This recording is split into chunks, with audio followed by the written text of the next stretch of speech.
Baik, Bismillahirrahmanirrahim. Assalamualaikum warahmatullahi wabarakatuh.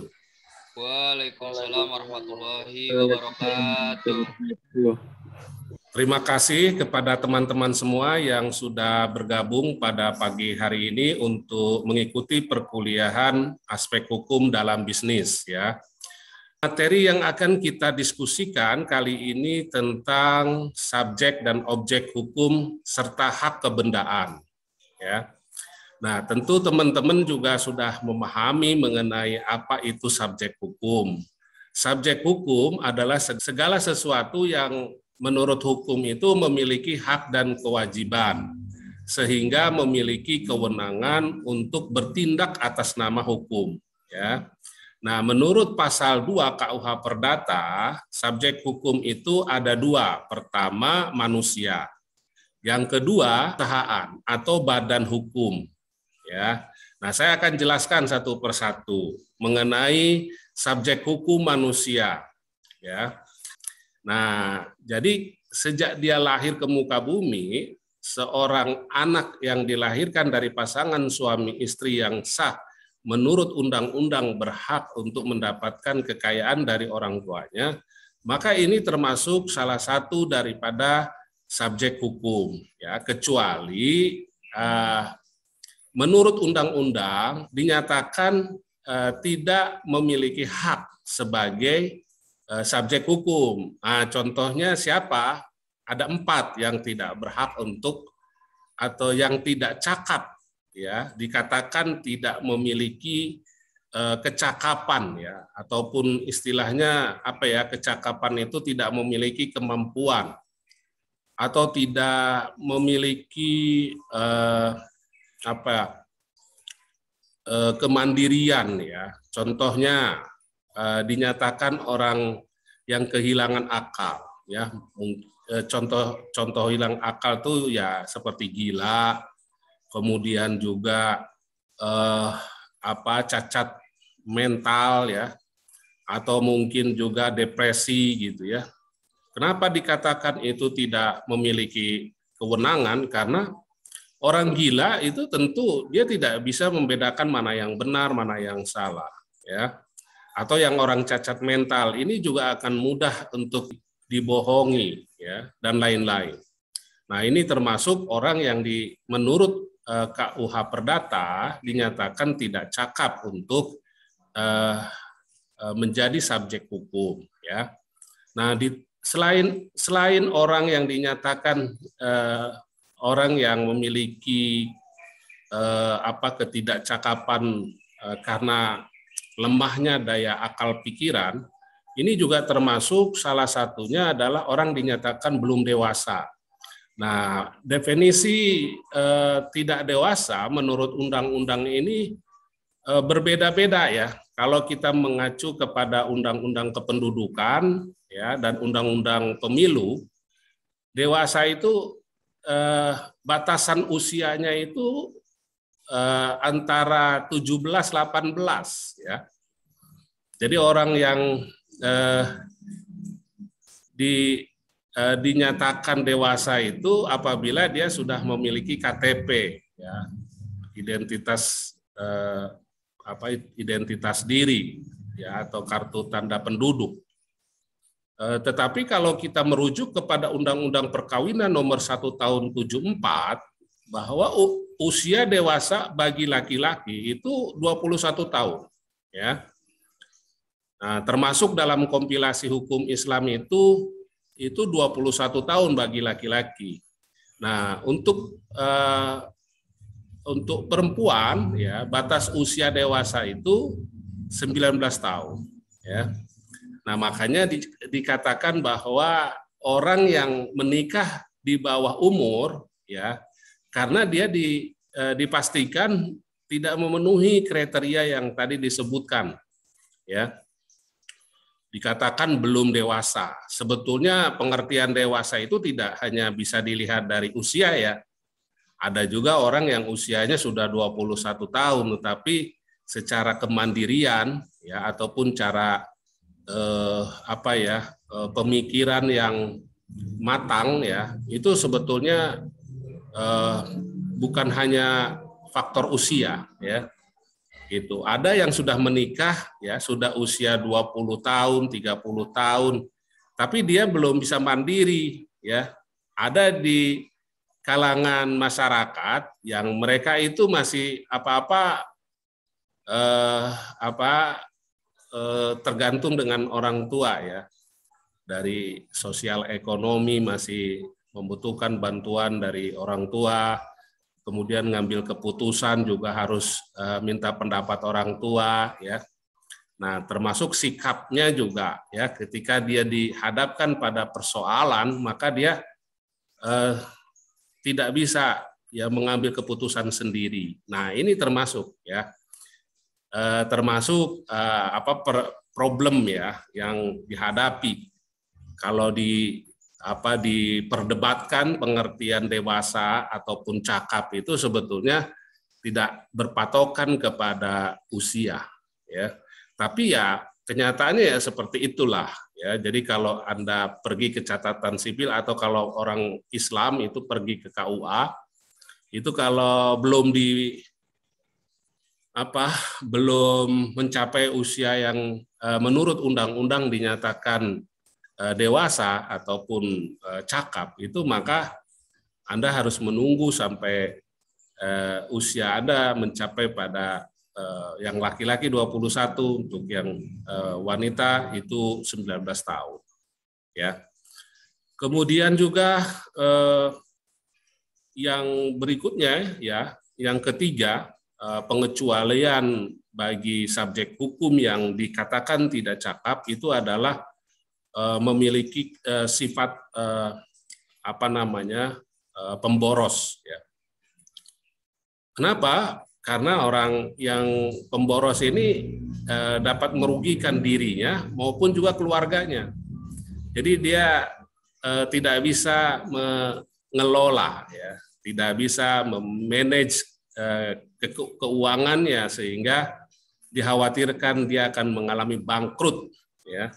Ataupun juga bisa ya dia lupa diri dengan kekayaannya yang terbatas ya, yang mengakibatkan kemungkinan kerugian ya, harta yang harusnya di saving, harusnya dikembangkan, ini kemudian habis ya.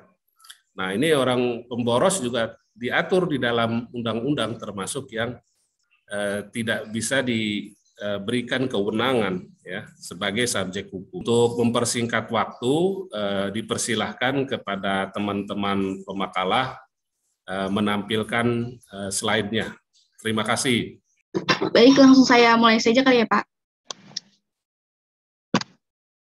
Sebelumnya, Assalamualaikum warahmatullahi wabarakatuh. Waalaikumsalam warahmatullahi wabarakatuh. Perkenalkan, kami dari kelompok 1, anggotanya saya Alfira Putri Muhayat, ada Anissa, Alif, dan Jenny.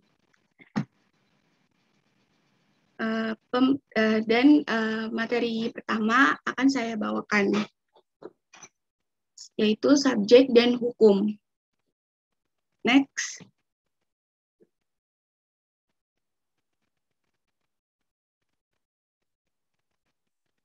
Nah, subjek hukum ini yaitu segala sesuatu yang menurut hukum mempunyai hak dan kewajiban, sehingga memiliki kewenangan untuk bertindak. Subjek hukum terdiri atas manusia dan badan hukum. Nah, subjek hukum ini ialah sesuatu yang mempunyai hak dan kewajiban, maksudnya tuh kayak manusia sebagai pembawa hak. Subjek hukum dimulai saat ia dilahirkan dan berakhir saat ia meninggal. Nah, subjek next. Nah, subjek hukum ini dibagi menjadi 2, yaitu ada manusia dan badan hukum. Nah, kalau menurut hukum kalau menurut hukum setiap orang dianggap cakap bertindak sebagai subjek hukum kecuali oleh undang-undang dinyatakan tidak cakap. Dan manusia melakukan perbuatan hukum adalah orang dewasa yang telah berusia 21 tahun. dan berakal sehat, manusia yang dianggap tidak cakap sebagai hukum, yaitu orang yang belum dewasa atau orang yang belum mencapai usia 21 tahun. Ada lagi orang yang wanita yang dalam perkawinannya tidak berstatus sebagai istri. Adapun orang yang ditaruh di bawah pengampuan yang terjadi karena gangguan jiwa, pemabuk, dan boros. Nah, selanjutnya ada badan hukum. Badan hukum ini sebagai subjek hukum dapat bertindak atau melakukan perbuatan hukum seperti manusia. Dan next. Nah, badan hukum ini dibedakan menjadi dua, yaitu ada badan hukum publik dan ada badan hukum perdataan. Kalau badan hukum publik, yaitu badan hukum yang didirikan berdasarkan hukum publik yang menyangkut kepentingan publik atau orang banyak di negara. Kalau misalnya badan hukum perdataan, itu badan hukum ini merupakan badan swasta yang didirikan oleh orang untuk tujuan tertentu. Subjek hukum yaitu segala sesuatu yang berguna bagi subjek hukum dan dapat menjadi pokok dari suatu hubungan hukum yang biasanya berbentuk benda atau hak yang dapat dimiliki dan dikuasai oleh subjek hukum. Next. Menurut pasal 503 KUHP DT, benda dibedakan menjadi dua, yaitu benda berwujud dan benda tidak berwujud. Benda berwujud adalah benda yang dapat dilihat, diraba, dan dirasakan dengan indera manusia, misalnya rumah, tanah, sepeda motor. Sedangkan benda tidak berwujud yaitu benda yang hanya dapat dirasakan saja. Contohnya kayak hak cipta, hak paten, dan merek. Next.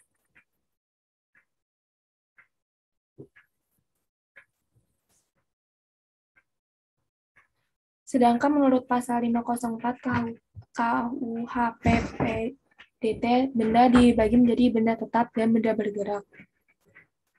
Benda tetap yaitu benda yang karena sifat, tujuan, atau penetap undang-undang dinyatakan sebagai benda tetap. Sedangkan benda bergerak yaitu benda yang karena sifat dan ketentuan undang-undang dianggap sebagai benda bergerak. Next.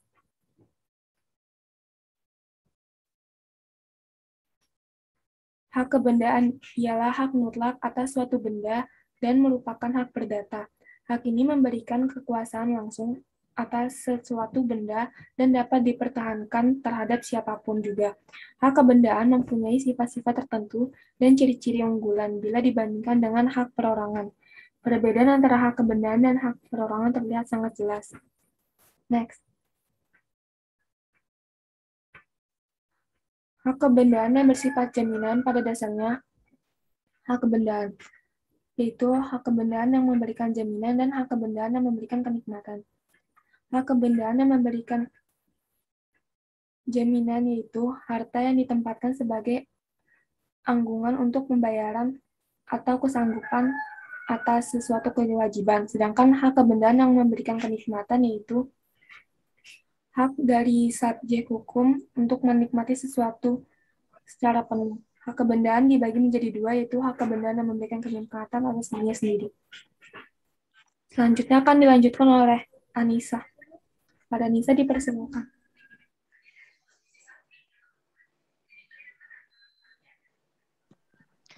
Baik, selanjutnya yaitu ada pada dasarnya jenis jaminan dapat dibedakan menjadi dua. Yang pertama, jaminan materi atau kebendaan adalah jaminan yang berupa hak mutlak atas suatu benda yang mempunyai ciri-ciri dan mempunyai hubungan langsung atas benda tertentu. Dapat dipertahankan terhadap siapapun, selalu mengikuti bendanya dan dapat dialihkan. Yang kedua yaitu jaminan immaterial atau perorangan. Adalah jaminan yang menimbulkan hubungan langsung pada perorangan tertentu. Hanya dapat dipertahankan terhadap debitor tertentu terhadap harta kekayaan debitor umumnya. Selanjutnya. Jaminan kebendaan dapat dilakukan pembebanan dengan yang pertama, gadai yang diatur di dalam bab 20 buku 2 KUHP Perdata. Yang kedua yaitu hipotek yang diatur dalam bab 21 buku 2 KUH Perdata. Yang ketiga yaitu kredit verben yang diatur dalam STB tahun 1908 nomor 542 sebagaimana telah diubah sebagai STB 1937 nomor 190. Yang keempat yaitu hak tanggungan sebagaimana yang diatur dalam Undang-Undang Nomor 4 Tahun 1999. Yang kelima yaitu jaminan fidusia sebagaimana yang diatur di dalam Undang-Undang Nomor 42 Tahun 1999. Selanjutnya.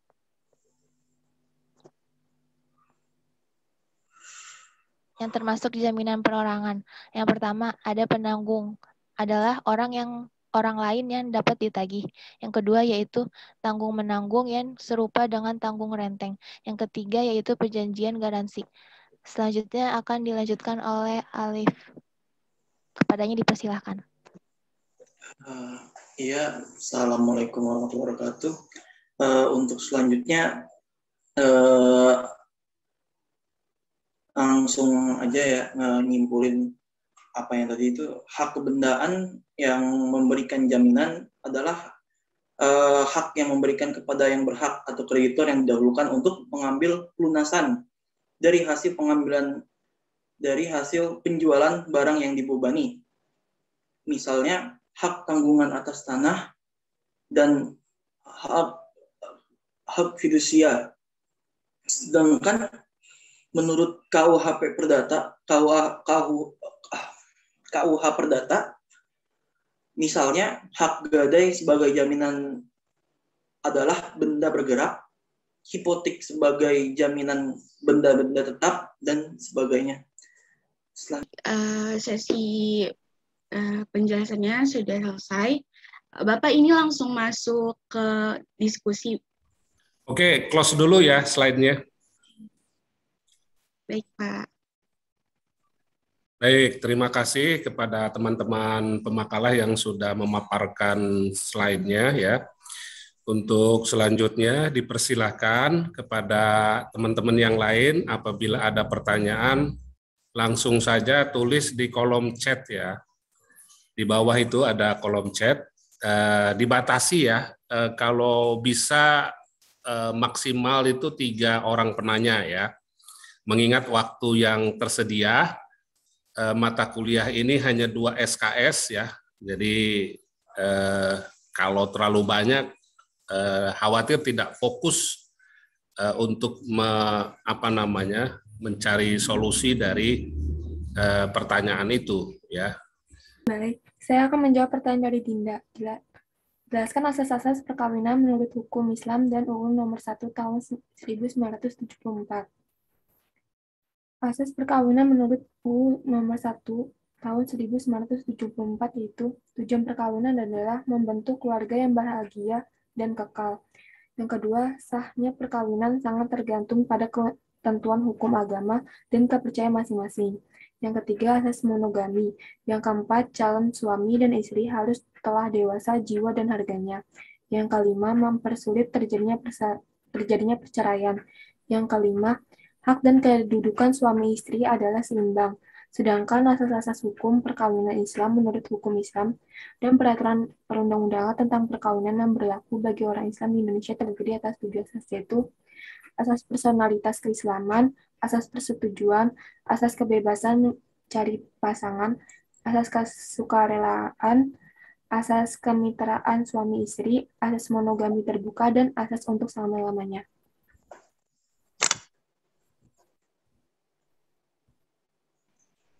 Bagaimana Saudari Dinda atas jawabannya? Baik, terima kasih atas jawabannya.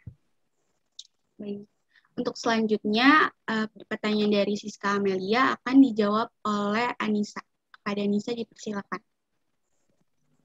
Baik, terima kasih moderator. Pertanyaan dari Siska Amelia yaitu apakah ada alasan khusus mengapa badan hukum dapat menjadi subjek hukum?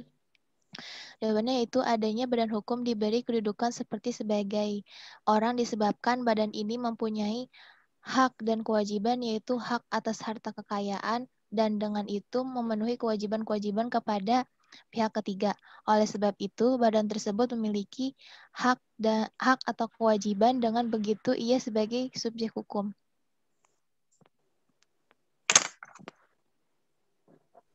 Bagaimana Saudari Siska Amelia atas jawabannya? Ya, terima kasih. Jawabannya cukup. Baik. Untuk pertanyaan terakhir yaitu dari Fauca akan dijawab oleh Alif. Kepada Alif dipersilakan.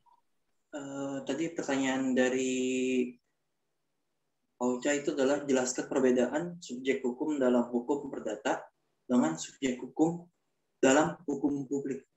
Jadi kalau hukum perdata itu lebih ke badan swasta yang didirikan secara pribadi yang mempunyai tujuan untuk mencari keuntungan sosial, pengetahuan, politik, dan lain-lain. Menurut hukum yang berlaku secara sah, misalnya seperti PT atau yayasan atau koperasi atau yang lain-lain. Sedangkan hukum publik itu yang menyangkut untuk kepentingan publik atau banyak orang atau negara pada umumnya. Misal seperti negara Republik Indonesia, perusahaan negara, Pemda, atau apapun yang berhubungan dengan pemerintah yang skalanya masif lebih besar gitu. Gimana jawabannya? Ya, makasih. Ya.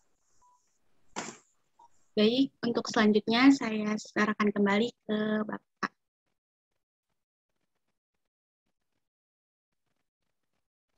Maaf, Pak.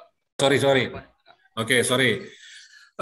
Sudah terjawab semua, tetapi tentunya teman-teman masih belum puas ya dengan jawaban dari pemakala. Untuk itu saya akan mencoba melengkapi dari kekurangan jawaban tadi ya. Pertama ya, dari saudari siapa tadi yang mengenai perkawinan ini, tumben ini pagi-pagi sudah menanyakan mengenai perkawinan ya. Mungkin tadi terinspirasi dari penjelasan saya terkait dengan Undang-Undang Nomor 1 Tahun 74 ya. Ya benar, Pak. Ya, oke, nggak apa-apa ya. Jadi bebas-bebas aja ya, tetapi tentu dikaitkan dengan topik pembahasan ya, supaya tidak melebar dan tetap linear gitu dengan materi kita ya. Baik ya, ini salah satunya kenapa pemerintah membentuk undang-undang perkawinan ya di Indonesia. Di Indonesia ini unik ya, meskipun bukan negara Islam, tetapi perkawinan diatur di dalam undang-undang pemerintah ataupun undang-undang negara ya. Nah, tujuannya tentu pemerintah membuat undang-undang ini untuk memberikan rasa aman dan memberikan perlindungan kepada semua warga negara yang memiliki hak ya. Nah, terkait dengan asas-asas perkawinan ya, bahwa terkait dengan asas-asas perkawinan, salah satu diantaranya bahwa perkawinan itu adalah untuk menciptakan keluarga yang sakinah mawadah warohmah ya. Diantaranya adalah dengan adanya perkawinan maka ada suatu ikatan baik secara lahiriah maupun juga secara batiniah. Maka di situ timbul ada hak dan kewajiban. Konsekuensinya kalau orang yang sudah ada saling mengikatkan, sepakat untuk mengikatkan pada satu ikatan suci ya. Nah, ini jadi kayak Rafli Ahmad sama Nagita Slavina ya. Jadi memang pernikahan itu adalah suatu ikatan suci ya. Jadi bukan untuk main-main, karena di samping ada nilai ibadah, maka ini ada tanggung jawab, ya, hak dan tanggung jawab, di mana hak seorang istri kepada suami untuk mendapatkan nafkah, dan baik nafkah lahir maupun nafkah batin, ya. Nah, jadi disinilah ya kenapa Islam itu mengatur ya baik dalam Al-Quran maupun juga dalam hadis, dalam sunnah Nabi, dan termasuk juga di dalam fikih munakahat, ya, termasuk undang-undang nomor 1 tahun 74 ini, gitu. Karena muaranya sama dari ajaran Islam sebetulnya, ya, mengenai undang-undang perkawinan di negara kita, ya.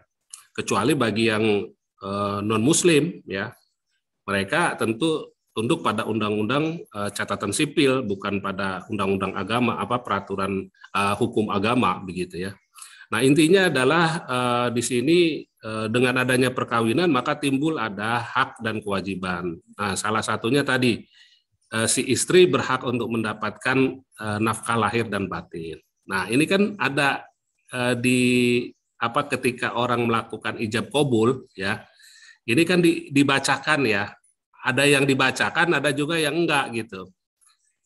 Untuk membacakan mengenai ikrar nikah itu.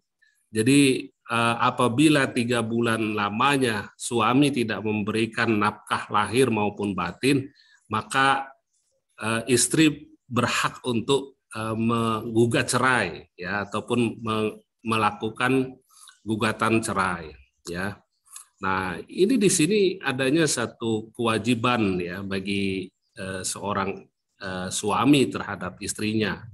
Sebaliknya juga, ya, tidak hanya seorang istri saja yang memiliki hak, ya. Suami pun juga memiliki hak terhadap istrinya, ya. Misalkan untuk mendapatkan hak untuk mendapatkan pelayanan, atau termasuk juga menjaga anak-anak dan juga keluarganya, ya, rumahnya dan segala macam, mengelola keuangannya dan segala macam yang lain, ya. Nah, jadi ini salah satu daripada asas-asas perkawinan, yaitu menimbulkan adanya perikatan, ya, yang mengandung konsekuensi adanya hak dan kewajiban dari kedua belah pihak. Termasuk yang tadi seorang anak yang dilahirkan dari hasil perkawinan yang sah, ya. Nah, ini jadi teman-teman mungkin juga pernah, ya, mendengar berita terkait dengan istri yang merupakan istri siri, ya, atau istilahnya nikah di bawah tangan, atau istilah lain lagi istri simpenan, ya, dalam tanda kutip, ya, dalam tanda kutip. Atau ada lagi Yogi, istilah lain di masyarakat yang biasanya istri kedua, bukan istri kedua, ya. Kalau istri kedua mungkin secara terang-terangan, ya, artinya dia ada yang nikah di KUA, gitu. Ada juga yang tidak resmi, ya. Secara agama, Pak. Nikah secara agama, ya, secara istilahnya di depan kiai, di depan penghulu, bukan penghulu, ya. Lakor, Pak. Lakor bisa juga, ya. Itu ekstrim, ya, bisa juga, ya, tapi sepertinya menyakiti hati perasaan wanita yang menjadi pelakor, gitu, ya. Ya, macam-macam lah istilah-istilah yang digunakan. Nah, ini harus diketahui nih, terutama khususnya bagi wanita, ya. Kehilangan hak sebagai seorang istri yang mengandung ataupun yang melahirkan seorang anak dari bapak yang menjadi ayah daripada anaknya, maka dia tidak akan mendapatkan haknya. Nah, inilah kenapa diatur dalam asas perkawinan itu sifatnya monogami. Monogami tahu, ya? Lawannya poligami. Monogami, ya. Jadi sebetulnya dalam undang-undang itu hanya monogami, ya. Jadi nggak boleh poligami. Tetapi kemudian akhirnya karena ini monogami itu bertentangan juga, ya, dengan ayat Al-Qur'an, ya, maka di situ undang-undang itu para ahli hukum itu membolehkan bila mana ada alasan kuat, gitu, ya, yang membolehkan, ya. Di antaranya apabila mendapatkan persetujuan dari istrinya gitu ya, ada keridoan, ada kerelaan, walaupun sebetulnya dalam hatinya itu tidak ada yang istri ridho di madu ya, nggak ada kayaknya itu. Iya benar. Atau mungkin ada tapi settingan ya, gimmick aja kali ya. Manis atau di bibir Pak, lain di hati. Iya. Benar kan Pak, manis di bibir lain di hati. Iya, nggak ada ya. Jadi seorang istri Nabi, Siti Aisyah yang cantik dan pintar dan segalanya bagi Nabi, ketika di madu, dia cemburunya luar biasa ya. Apalagi manusia, Nabi, istri Nabi yang udah dijamin masuk surga aja, seperti itu, apalagi yang wanita-wanita yang belum dijamin masuk surga, ya kan. Nah ini jadi nggak ada yang sebetulnya rela ya. Tapi kok kenyataannya ada juga yang kemudian istri itu mencarikan madunya untuk istrinya. Nah itu saya juga nggak tahu. Itu harus penelitiannya lebih mendalam dan harus dilihat dari beberapa indikator. Ya. Tapi kita nggak terlalu mendalam sampai ke sana. Ya intinya itulah saya mau menyampaikan bahwa dalam asas undang-undang perkawinan itu monogami. Ya. Nah itu tujuannya adalah untuk memberikan perlindungan sebetulnya dengan tercatat di KUA itu bahwa dia diakui sebagai seorang istri dan juga apabila dia punya anak maka anaknya berhak untuk mendapatkan harta warisan ya dari harta yang dikumpulkan selama hidup bersama ya dengan istrinya gitu. Nah apabila ini tidak terpenuhi tadi ketentuan undang-undang itu tidak tercatat, maka hilanglah semua hak itu. Ya, kasihan kan? Ya, jadi kayak istri level 2 gitu. Ya, jadi kayak istri bayang-bayang gitu. Jadi istri cadangan, jadi kayak pemain sepak bola jadinya cadangan. Ya, ya jadi dia bisa bermain kalau misalkan yang pertama itu mengalami cedera gitu. Nah ini kan merugikan gitu, apalagi anak-anaknya yang dilahirkan dia akan menanggung beban seumur hidup ya. Kok saya nggak diakui padahal saya nggak ada juga keinginan untuk lahir dari ayah yang seperti itu gitu. Semua anak kan pengennya lahir dari anaknya orang hebat gitu, ya kan?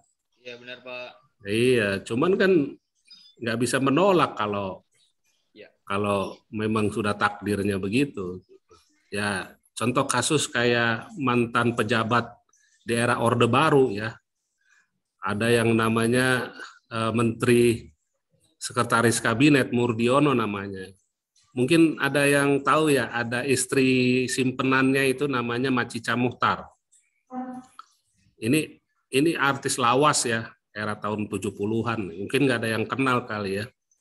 Macica Muchtar itu dia memperjuangkan status anak dari hasil perkawinan di bawah tangan untuk mendapatkan haknya karena hartanya kan pada saat ditinggalkan oleh ayahnya banyak sekali gitu, tapi dia nggak mendapatkan itu.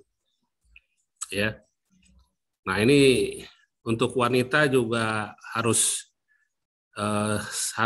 paham dengan hukum ya terhadap haknya sebagai seorang istri itu hanya dilindungi apabila memenuhi aturan undang-undang ini gitu. Nah, itu termasuk asas-asas dalam perkawinan itu. Dan masih banyak lagi sebetulnya yang lain-lain ya. Nah, jadi untuk pertanyaannya siapa namanya ini? Dinda Pak, Dinda Lusiga. Dinda ya, mana Dindanya? Din? Pak hadir. Ya, gimana Dinda? Tadi sudah dipaparkan sama teman-teman pemakala, kemudian saya menambahkan sedikit ya supaya semakin lebih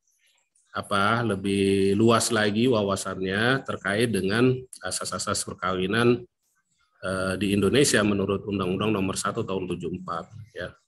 Nah, sebetulnya Undang-Undang Nomor 1 Tahun 74 tentang perkawinan di Indonesia ini udah direvisi ya dengan Undang-Undang Nomor 3 Tahun 2006 ya.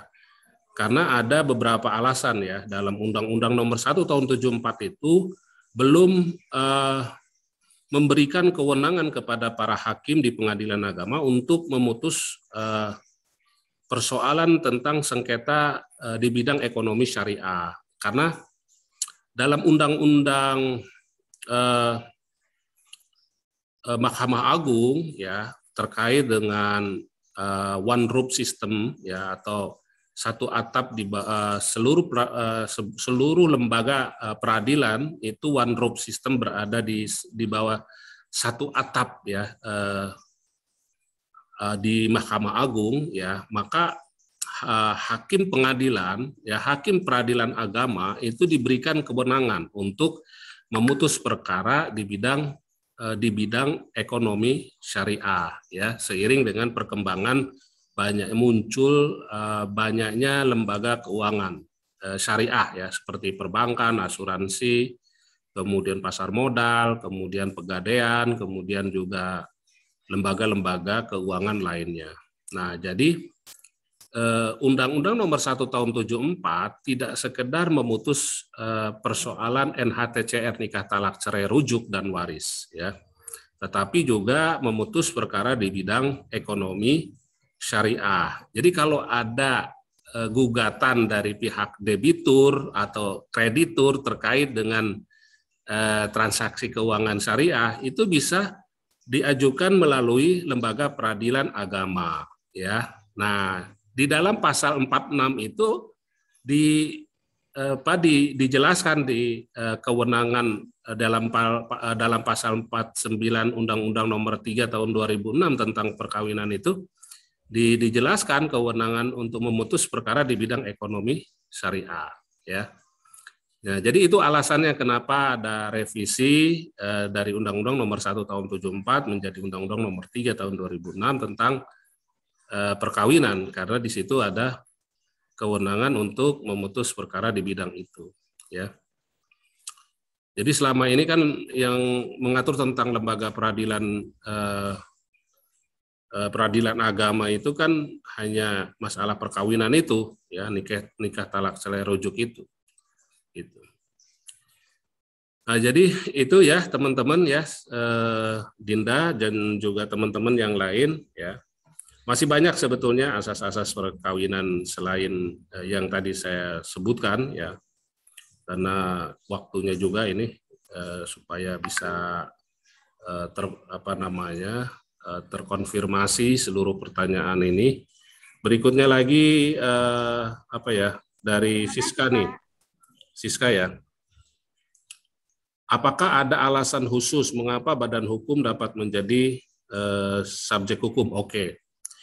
Ya, mungkin tadi belum terlalu detail ya menjelaskan tentang objek hukum ya. Jadi tadi kan hanya dijelaskan terminologinya bahwa objek hukum adalah segala sesuatu yang bermanfaat untuk subjek hukum ya. Sebetulnya bukan hanya saja memberikan manfaat ya, tetapi juga objek hukum itu harus bisa dipindah tangankan, kemudian juga objek hukum itu harus memiliki nilai ekonomi. Nah, kebanyakan umumnya ya objek hukum itu adalah bersifat kebendaan ya.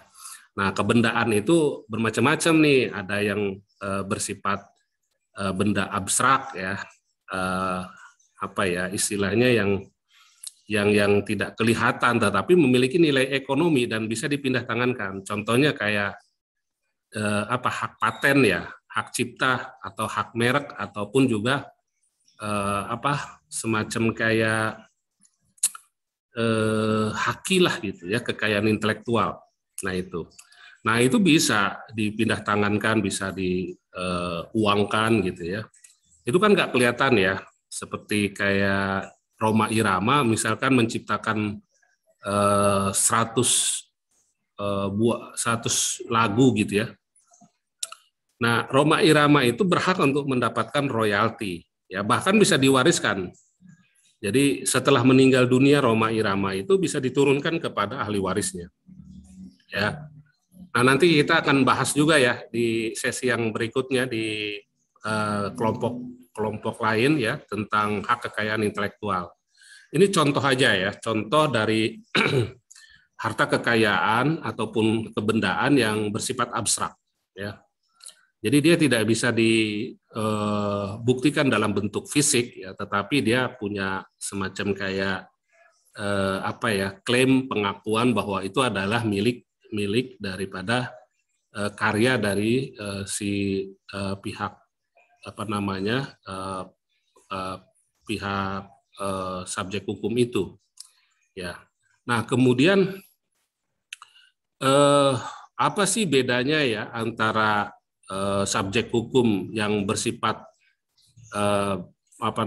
korporat ataupun badan hukum dengan yang subjek hukum berupa perorangan ataupun berupa manusia gitu.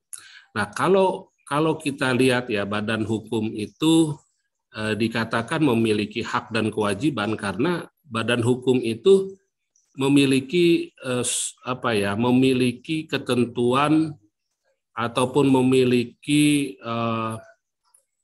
kewenangan ya untuk bertindak atas nama hukum, ya.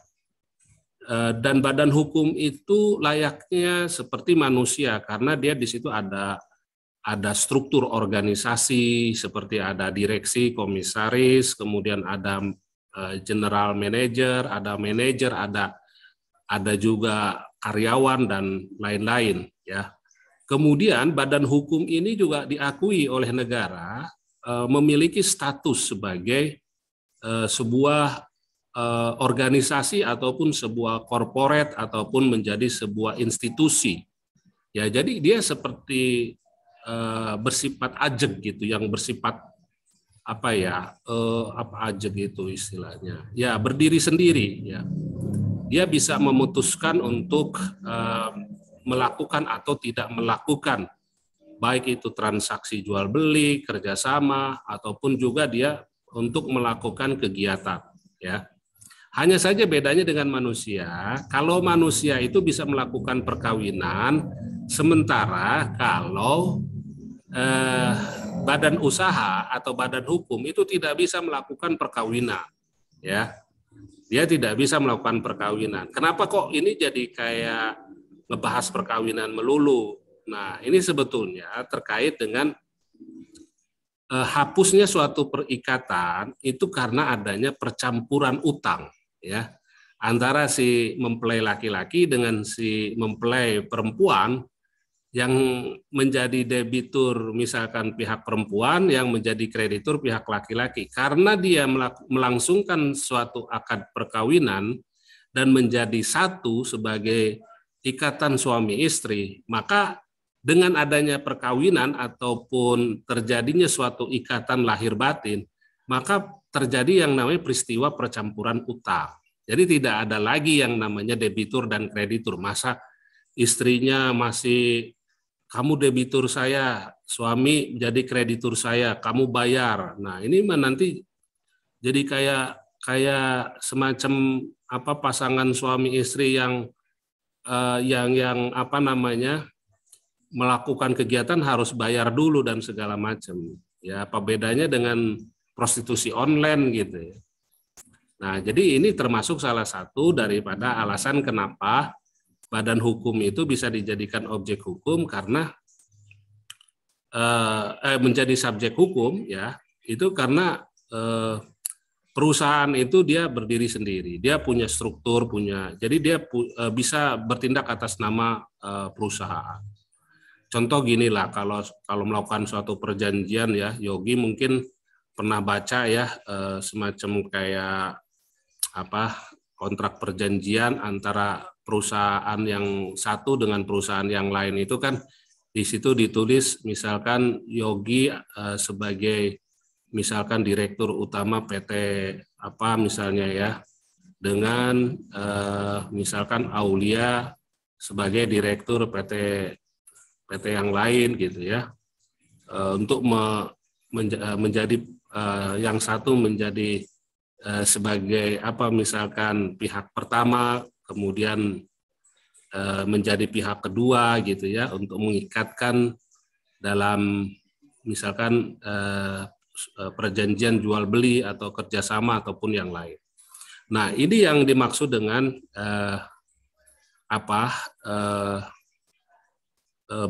badan hukum memiliki hak dan kewajiban ya untuk bertindak atas nama hukum ya. Jadi kalau sudah menjadi subjek hukum berupa badan hukum ya, badan usaha atau institusi atau organisasi atau lembaga, maka dia bisa menjadi sebagai subjek hukum yang melakukan ya tindakan hukum atas nama sebagai subjek hukum ya. Nah, kemudian ada lagi nih perbedaan. Biasanya ini sering muncul pada saat ujian lisan ini ya. Apa bedanya antara subjek hukum manusia dengan subjek hukum badan hukum atau badan usaha? Yang pertama, tadi saya sudah sampaikan. Jadi kalau subjek hukum badan usaha atau badan hukum itu tidak bisa melangsungkan perkawinan. Sementara kalau yang badan hukum subjek hukum manusia itu bisa melakukan perkawinan. Kemudian yang kedua, kalau subjek hukum manusia apabila dia tidak memenuhi janji yang sudah disepakati atau dalam kata lain melakukan perbuatan melawan hukum seperti wan prestasi atau dia cedera janji, maka dia bisa dijebloskan ke penjara ya. Bisa ditahan ya sebagai sandera terhadap debitur yang melakukan wan prestasi ya. Dihukum kurungan penjara selama dia belum memenuhi kewajibannya. Sementara kalau di subjek hukum badan usaha atau badan hukum itu tidak bisa dilakukan untuk penahanan ya, yang sifatnya sementara. Tetapi ya meskipun demikian, badan hukum ini ya bisa dicabut izin usahanya sehingga dia tidak bisa beroperasi. Nah, jadi sebetulnya badan hukum ini sama saja dengan subjek hukum manusia. Jika perusahaan ini melakukan perbuatan melawan hukum, artinya cedera janji, maka dia bisa digugat ke pengadilan, maka pengadilan bisa memutuskan bahwa perusahaan ini dinyatakan pailit ya. Dengan adanya pailit tentu semua jaminan sita barang harta milik perusahaan itu harus dibayarkan, artinya harus dieksekusi untuk mengganti utang kepada pihak debitur, kepada pihak kreditur ya. Nah, jadi ini sebetulnya badan usaha itu tidak ubahnya seperti kayak manusia juga ya. Jadi meskipun dia berbentuk institusi organisasi ya, dia terdiri dari beberapa struktur ya ataupun beberapa pengurusnya, ini tetap sama saja mengandung konsekuensi. Bila mana dia tidak memenuhi kewajibannya, maka dia akan digugat ya ke pengadilan dan memiliki konsekuensi dan implikasi terhadap gugatan itu, yaitu bisa dilakukan penyitaan aset maupun juga izin operasionalnya ya. Bisa saja ketika dia dinyatakan bersalah maka tidak diperpanjang atau mungkin bisa jadi izin usahanya akan dicabut oleh pemerintah, oleh negara ya. Nah, ini hati-hati ya, meskipun itu yang melakukan itu adalah kumpulan atau perhimpunan atau organisasi, tapi bila mana dia tidak memenuhi kewajiban sebagai pihak yang bertanggung jawab terhadap tindakan hukum yang diperbuat itu, maka ada implikasinya, yaitu bisa dilakukan pencabutan izin usaha. Sehingga bisa, kalau izin usaha sudah dicabut ya tidak bisa lagi beroperasi, ya dinyatakan mati lah ya. Artinya kan konsekuensinya berat ya, samalah seperti kayak manusia ditahan, mana ada yang betah semalam di penjara juga udah kedinginan ya gitu. apalagi itu kalau misalkan sampai berhari-hari gitu ya. Nah, itu ya. Teman-teman udah bisa membedakan nanti ketika ditanya pada saat ujian lisan ya, apa bedanya antara subjek hukum orang dengan subjek hukum badan usaha. Ya, gitu. Sudah, Pak. Jadi implikasinya sama aja sebetulnya, cuma beda bentuk aja ya.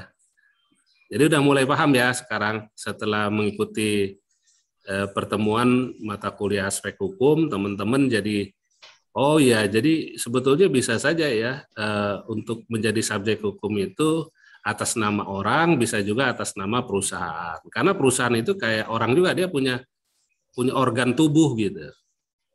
Organ tubuhnya itu tadi ada pengelolanya, ada pengurusnya. Nah, ya. Makanya ada mantan suaminya si Gisel, siapa namanya? Bukan si Gisel ya, apa ya si yang Gading, Pak, Gading Martin. Bukan, ada yang dituntut itu dia mantan pianis. Nggak jadi nikah bukan Pak itu? Pianis yang Noah ya, pianis Noah ya, yang suaminya siapa sih itu? Yang cerai itu, yang istrinya nikah lagi, sekarang tinggal di Amerika. Siapa? Siapa? Gracia David Indi, bukan Pak? Ya, Gracia Indi. Ya, Gracia Indi yang sekarang dia tinggalnya di Amerika setelah nikah dengan David nama suaminya, Pak. Nah, David Noah ya namanya ya. Iya, benar, Pak. Nah, itu kan dia punya perusahaan. Dia di situ sebagai direktur sebagai direktur keuangan direktur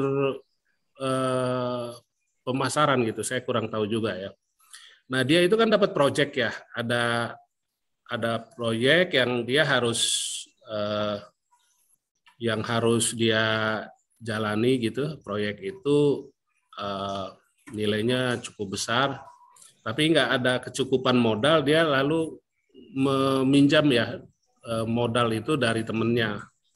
Nah, kemudian di sini si David itu digugat oleh partner oleh kreditur itu karena dia tidak mampu mengembalikan pinjaman itu, alasannya ya teman-temannya meninggalkan ya, maksudnya dia kan cuma salah satu bagian daripada corporate itu.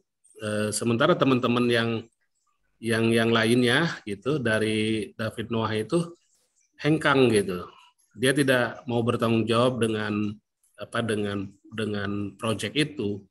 Jadi ditinggal sendirian. Nah, tentu dia kelimpungan ya, tidak bisa mengatasi sendiri karena itu kan milik bersama ya, perusahaan itu bukan atas nama sendiri, atas nama dia sendiri.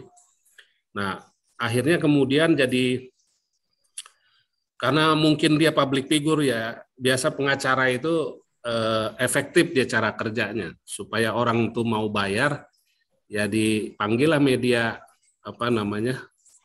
wartawan gitu, media ya, untuk mempublikasikan. Nah, mau nggak mau kan muncul jadi perhatian publik.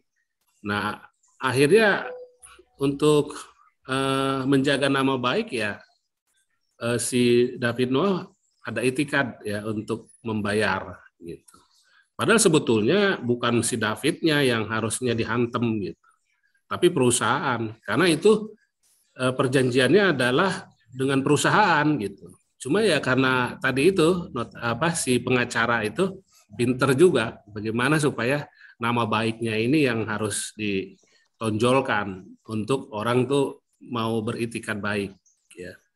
Harusnya sebetulnya dibedakan. Kalau misalkan Yogi dia nggak punya perusahaan, dia pinjam ya harusnya tuntutannya ya ke Yogi gitu. Tapi karena Yogi misalkan punya perusahaan dan di situ ada pengelola yang lain ataupun ada struktur organisasi yang bertanggung jawab, ya dialamatkannya harusnya jangan ke Yogi sendiri gitu, tapi kepada yang atas nama perusahaan itu. Ya. Jadi udah bias ini. Tergantung pengacaranya aja bagaimana triknya untuk orang itu mau bayar. Gitu. Jadi ya harusnya badan hukum malah justru orangnya ya, orangnya yang sekiranya itu menarik untuk diekspos gitu ya. Kalau artis selebritis kan orang perhatian, tapi kalau orang biasa aja nggak ada yang ngikuti gitu ya. Ayah Rojak, Ayu Ting Ting aja ngomong apapun diikutin ya kan. Jadi bahan TikTok gitu kan. Biasa Pak, artis Pak cari sensasi. Iya. Jadi kalau mau terkenal itu dompleng artis, makanya kenapa orang itu senggol-senggol artis tuh supaya cepat naikin pansos namanya. Ya kan? Yogi kalau mau terkenal coba aja senggol Nikita Mirjani gitu. Ya. Pasti cepat itu. Iya, Pak. Ya. Persoalannya Nikita Mirjani itu mau nggak ngelayanin Yogi gitu.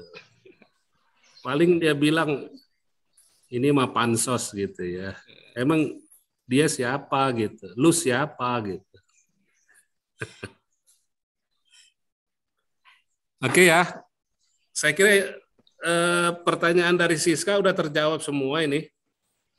Oke, Pak. Siska, mana Siskanya? Sahel Siska. Ya, hadir Pak. Gimana Sudah, Siska? Pak.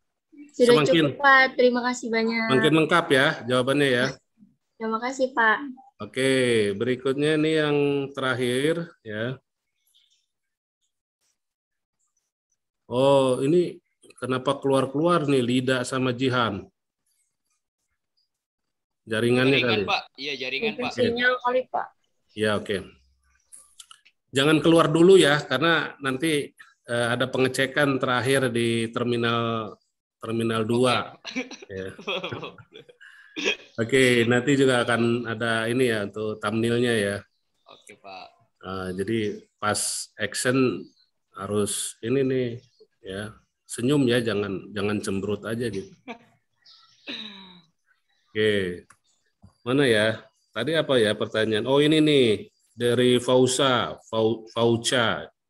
Panggilnya apa sih ini? Kok saya kebetulan mau cari nama untuk anak saya nih yang masih dalam kandungan 6 bulan. Saya bingung mau kasih nama, kayaknya udah ada semua ini. Mau kasih nama Intan. Udah ada Intan, banyak Pak. Terlalu materialistis juga, nanti dikira saya hubud dunia juga ini. Ahsanul Kholikin aja Pak. Ya, itu mah fotokopi kamu itu mah. Jangan sampai nanti apa namanya? Aulan Sadida, Pak. Oh gitu ya. Ya nantilah kita pikirkan lagi ya. Oke, jelaskan perbedaan subjek hukum dalam hukum apa ini? Jelaskan perbedaan subjek hukum dalam hukum perdata dengan subjek hukum dalam hukum. Maksudnya gimana nih? Mana Fauca?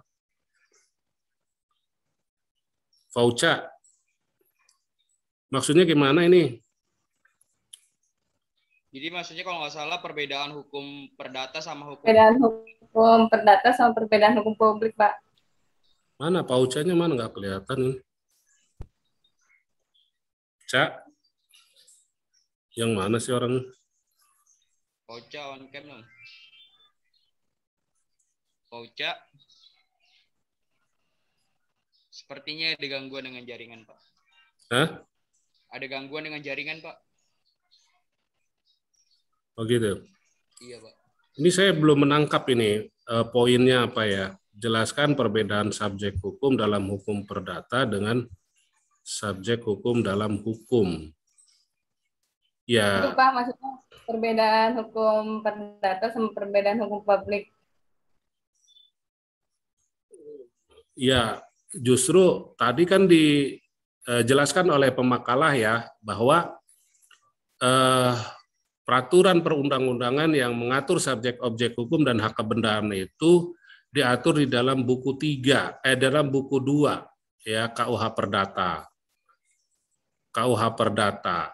Jadi subjek objek hukum dan hak kebendaan itu memang diaturnya dalam KUH Perdata ya. Bukan hukum publik, hukum perdata gitu. Kalau hukum publik itu kan seperti peraturan terkait dengan fasilitas umum ya, kemudian juga perusahaan milik publik ya, contohnya BUMN ya, badan usaha milik negara, kayak kereta api, kemudian PLN, kemudian Pegadaian ya, itu perusahaan publik ya, termasuk juga perusahaan milik daerah tuh, BUMD ya namanya. Iya, benar. Gitu. Seperti itu. Jadi kalau perusahaan publik itu artinya ya untuk masyarakat umum kayak RSUD gitu ya. Gitu. Jadi itu tujuannya adalah untuk melayani masyarakat. Jadi perusahaan milik negara atau milik publik itu ada dua. Di satu sisi maksudnya memiliki dua visi ya. Apa maksudnya memiliki visi untuk menjalankan misi, satu sisi untuk mengejar keuntungan atau profit ya, tapi sisi yang lain dia memiliki yang namanya obligation, public obligation ya. Public obligation itu artinya punya kewajiban publik, kewajiban sosial. Karena namanya perusahaan milik negara itu harus dimanfaatkan sebesar-besarnya demi untuk kepentingan masyarakat banyak, masyarakat umum. Ya, makanya yang boleh dimonopoli ya itu hanya perusahaan publik milik negara. Contoh deh kayak Pertamina terkait dengan minyak ya dan gas. Itu dimonopoli oleh pemerintah. Karena kalau itu tidak dimonopoli, maka ini rusak gitu ya. Ya, dimonopoli pemerintah aja rusak, apalagi tidak dimonopoli, karena bisa jadi tarif BBM itu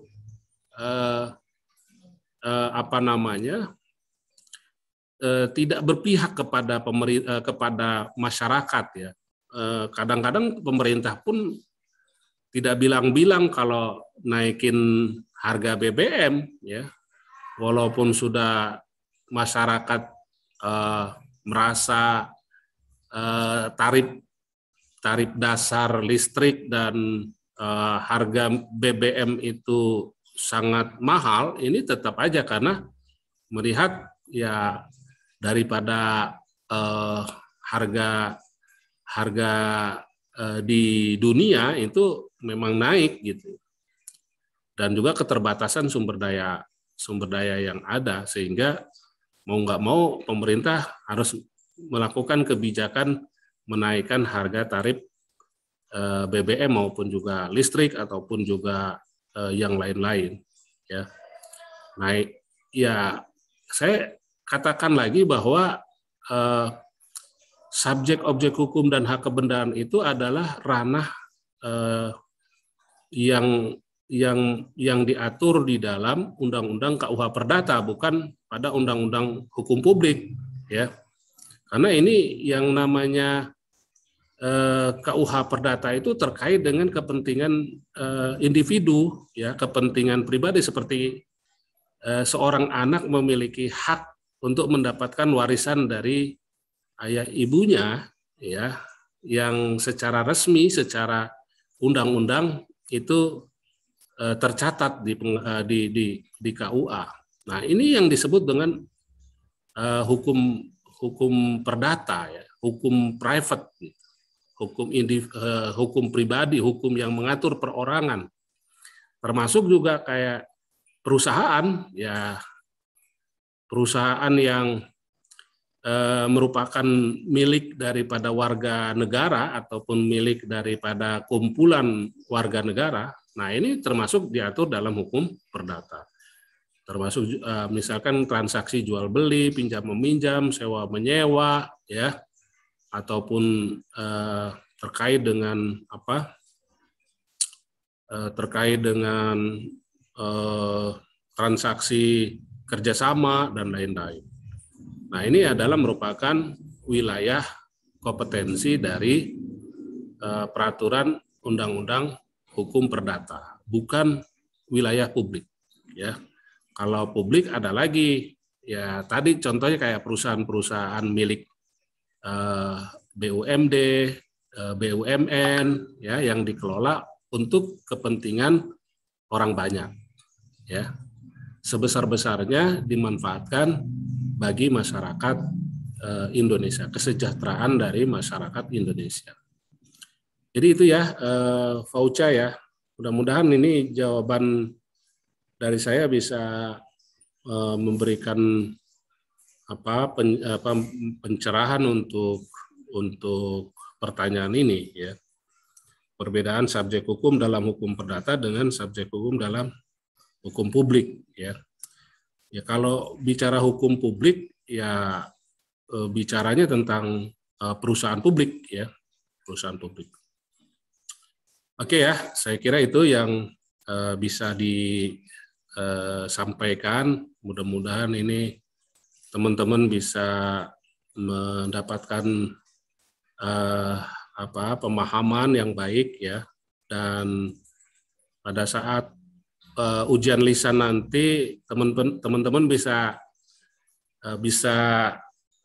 menjawab pertanyaan ujian nanti ya.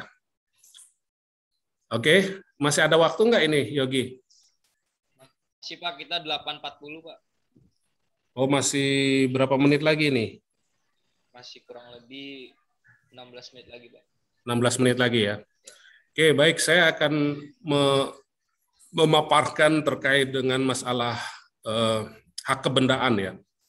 Hak kebendaan sebagai jaminan atas utang. Nah, ini tadi belum sempat ditanyakan oleh teman-teman ya, terkait dengan ada 4 jenis hak kebendaan ya sebagai jaminan atas utang ya.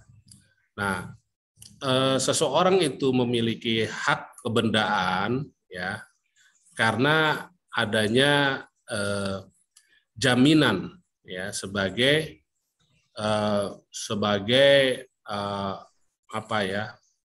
konsekuensi akibat timbulnya suatu perjanjian ya, baik itu pinjam meminjam, kemudian juga bisa juga berupa sewa menyewa ataupun jual beli ya.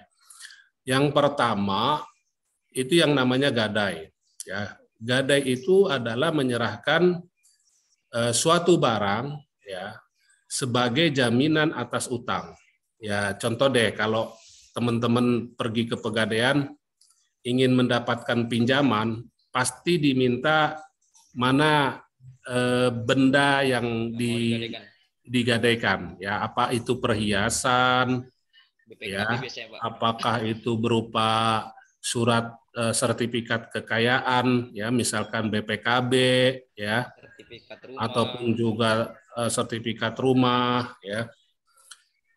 Kemudian ada lagi fidusia. Nah, ini contohnya tadi, fidusia itu bukan barangnya ya, bukan kendaraannya yang diserahkan, tetapi adalah surat-surat kepemilikan ya. Beda dengan gadai ya. Kalau gadai itu barangnya yang diserahin. Misalkan Yogi mau gadaikan mobil. Nah, ini judul akadnya gadai, maka mobilnya yang harus diserahkan, BPKB-nya tetap dipegang sama Yogi. Kalau itu fidusia, beda lagi. Kalau akadnya fidusia, bukan mobilnya yang diserahkan, tapi BPKB-nya. Mobilnya mah tetap dipakai sehari-hari oleh si debitur. Oke, bisa dipahami nggak ini? Bisa ya? Bisa Pak, bisa Pak. Coba deh Anda pergi ke Pegadaian ya. Ini akadnya ada 2. berdasarkan hukum gadai atau berdasarkan fidusia. Kalau misalnya Anda membawa BPKB atau surat sertifikat hak milik, ya, rumah, kemudian bisa tanah, atau juga hak guna bangunan atau hak guna usaha, nah itu namanya bukan gadai, walaupun itu namanya tempat pegadaian, walaupun nama perusahaannya itu pegadaian, tapi dia ada dua jenis akadnya, akad fidusia dan juga akad gadai. Nah, kalau yang diserahkan itu berupa bendanya, ya, ataupun barangnya, ya. Tapi kalau menggadaikan mobil, ya umumnya pihak pegadaian itu nggak punya tempat, ya, nggak punya gudang untuk penyimpanan. Udah itu juga maintenance-nya mahal juga kalau mobil. Ya, pertama harus ada gudang, kedua mobil kan harus dipanasin. Udah itu bannya harus diputer. Kalau enggak nanti tekanan angin hanya satu arah bisa jadi ban mobil benjol, ya kan. Udah itu kalau tiap hari dipanasin gempor juga itu.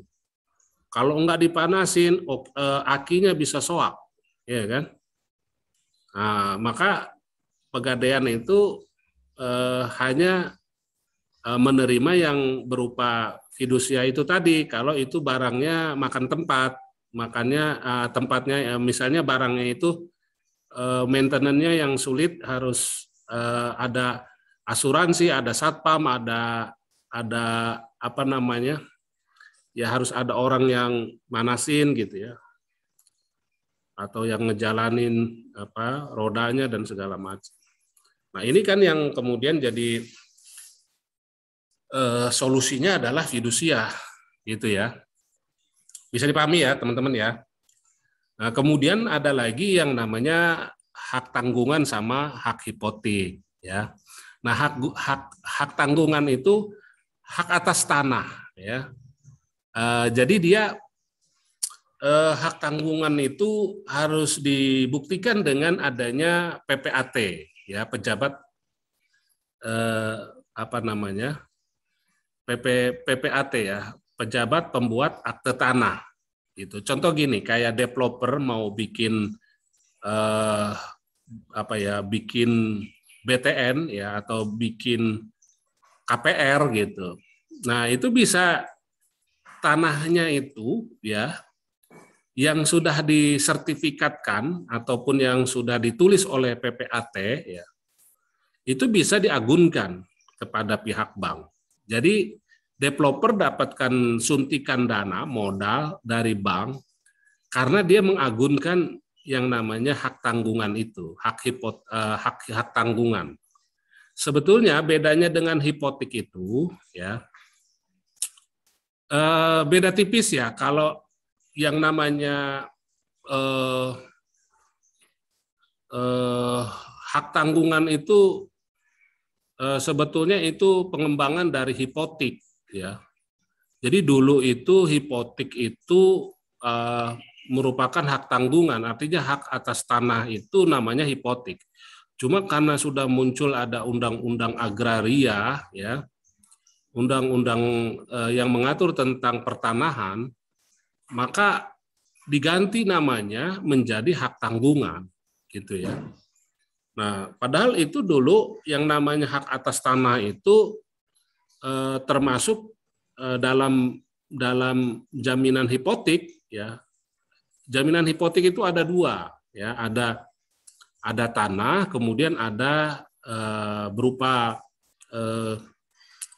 kapal ya, barang.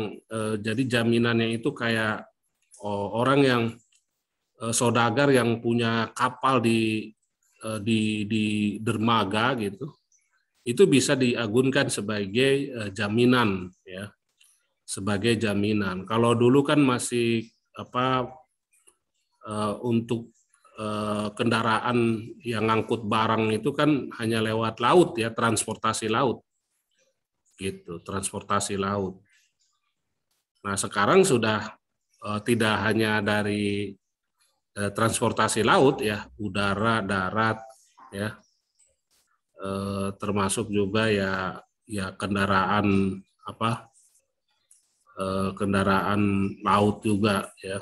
Nah itu beragam lah. Kalau dulu kan hanya melalui laut, orang berangkat haji aja naik kapal lah, lewat laut, nggak lewat udara gitu kan, karena belum ada yang namanya pesawat ya. Nah jadi sekarang sudah tidak lagi mengatur hipotek itu terkait dengan hak tanah gitu.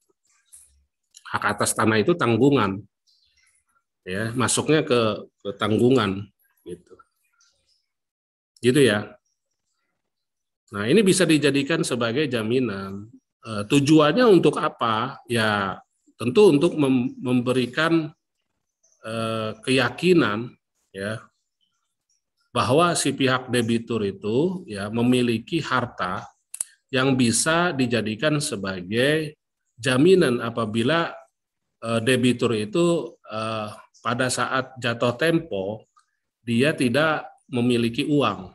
Ya, atau juga dalam rangka untuk mengikat pihak debitur itu memiliki itikat baik ya. Jadi kalau misalkan ada harta jaminan yang diserahkan kepada pihak kreditur, maka si debitur ini tidak bisa lalai, tidak bisa dia akan lari daripada kewajiban untuk menjalankan kewajibannya untuk membayar dan juga memberikan keuntungan dalam dalam pembagian hasil ataupun juga sejumlah uang yang harus dibayarkan sebagaimana yang disepakati gitu. Nah, jadi tujuannya jaminan itu adalah untuk memberikan keyakinan kepada kedua belah pihak.